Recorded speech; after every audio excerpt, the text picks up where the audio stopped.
Hi! In front of me is OPPO Find X3 Neo, and today I would like to show you how you can switch on and use voice typing.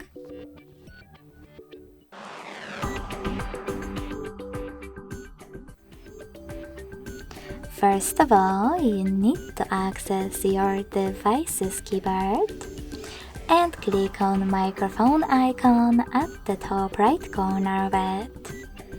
If it's not visible, click on this gear instead.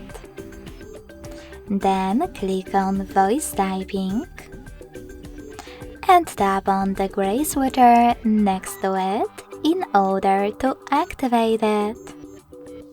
When you're ready, go back to your keyboard. Finally, you can click on the now visible microphone icon. And if you never used it before, select while using the app in the pop-up.